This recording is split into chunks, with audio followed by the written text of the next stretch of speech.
Welcome to Vishnu talks. మీకు jeans వేసుకునే అలవాటు ఉందా? మీరు వేసుకునే జీన్స్ ప్యాంట్ కి చిన్న జేబు ఎందుకుంటుంది అని మీరు ఎప్పుడైనా ఆలోచించారా? ఇది కేవలం స్టైల్ కోసమా, లేక దాని వెనుక పురాతన రహస్యం ఏదైనా దాగుందా? ఆ చిన్న జేబు మొదట ఎందుకు తయారు చేశారు? అసలు ఈ చిన్న జేబు వెనుకున్న కారణం ఏంటి? ఈ ప్రశ్నలన్నింటికి వీడియోలో క్లియర్ గా సమాధానం తెలుసుకుందాం. ప్రస్తుతం జీన్స్ ప్యాంట్లకు ఏ మాత్రం ఆదరణ తగ్గడం లేదు. ఫ్యాషన్ ప్రపంచంలో జీన్స్ కి ఓ ప్రత్యేక స్థానం ఉంది. గతంలో జీన్స్ ప్యాంట్లు అబ్బాయిలు మాత్రమే ధరించేవారు, కానీ ఇప్పుడు అమ్మాయిలు కూడా అబ్బాయిలతో పోటీ పడుతూ జీన్స్ ప్యాంట్లను ధరిస్తున్నారు. జీన్స్ అంటేనే అమ్మాయిలైనా అబ్బాయిలైనా వృద్ధులైనా ఇష్టపడుతూ ఉంటారు. ఇక పట్టణ ప్రాంతాల్లో అయితే వృద్ధులు సైతం జీన్స్ ప్యాంట్లను ధరిస్తుంటారు. ఈ జీన్స్ ప్యాంట్లను ఆకర్షించేందుకు మార్కెట్ లో రకరకాల కొత్త జీన్స్లు అందుబాటులోకి వస్తుంటాయి. జీన్స్ కు బటన్స్, పాకెట్లు, ఇలా రకరకాల డిజైన్లను ప్యాంటుకు మరింత అందాన్ని తెచ్చిపెడుతుంటాయి. సాధారణంగా ప్రతి జీన్స్ ప్యాంటుకు పైనే ఓ చిన్న జేబు ఉంటుంది. అది ఎందుకు ఉంటుందోనని పెద్దగా పట్టించుకోరు ఎవరు. ఈ జేబు ఉండడం వెనుక ఓ పెద్ద కారణం ఉందండి. జీన్స్ ప్యాంటును శ్రామిక వర్గాన్ని దృష్టిలో ఉంచుకొని తయారు చేసినట్లు నివేదికలు చెప్తున్నాయి.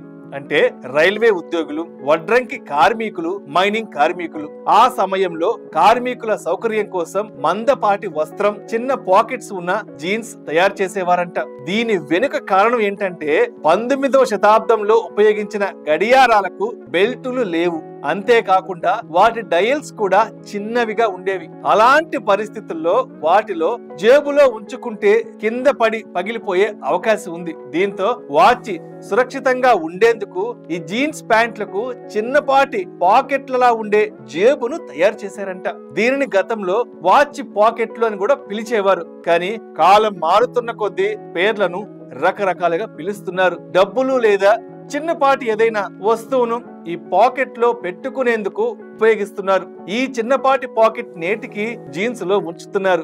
ఆ చిన్న జేబులో 2 బటన్లను ఉండడం మీరు గమనించే ఉంటారు. అయితే రెండో ప్రపంచ యుద్ధ సమయంలో చిన్న జేబులోని 2 బటన్లు తొలగించారు. ఎందుకంటే ఆ సమయంలో ఆయుధాలు, బుల్లెట్లను తయారు చేయడానికి లోహాన్ని సేవ్ చేయాల్సి వచ్చింది. కానీ యుద్ధం తరువాత వాటిని మళ్ళీ జీన్స్ పై రివెట్లు ఉంచడం ప్రారంభించారు.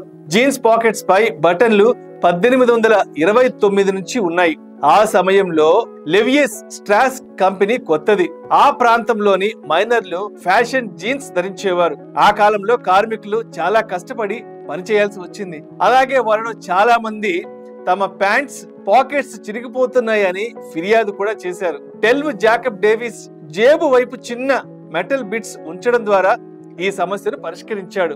ఈ బటన్లను రివెట్స్ అని పిలుస్తారు. 1853 ఏడాదిలో లెవి స్ట్రాస్ అనే వ్యాపారవేత్త లెవి స్ట్రాస్ అండ్ కంపెనీ అనే జీన్స్ కంపెనీని ప్రారంభించారు.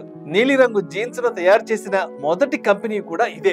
1873వ సంవత్సరంలో కంపెనీ జీన్స్ కు పేటెంట్స్ ను నమోదు చేసినప్పుడు పాకెట్ తో పాటు ఒక చిన్న జేబును కూడా పొందుపరిచింది. అప్పటి నుంచి కంపెనీ యొక్క ఈ డిజైన్ ను అందరూ అనుసరించారు. 1890లో కంపెనీ లాట్ 501 జీన్స్ తో ఈ డిజైన్ ను ప్రారంభించింది. ఈ చిన్నపాటి జేబు జీన్స్ లో కనిపిస్తూ ఉంటుంది. పాశ్చాత్య సమాజంలో ప్యాంటులను చాలా కాలంగా పురుష దుస్తులుగా పరిగణించేవారు. 19వ శతాబ్దపు దుస్తుల సంస్కర్తలు మహిళలకు ప్యాంటులను ప్రవేశపెట్టడానికి ప్రయత్నించినప్పటికీ ఈ శైలి చాలా రాడికల్ గా తిరస్కరించారు. 20వ శతాబ్దంలోనే మహిళలు ప్యాంటు ధరించడం సముచితంగా భావించబడింది. మొదట క్రీడలకు, తరువాత సాధారణ దుస్తులకు, చివరకు వ్యాపార అధికారిక దుస్తులకు మార్చేశారు.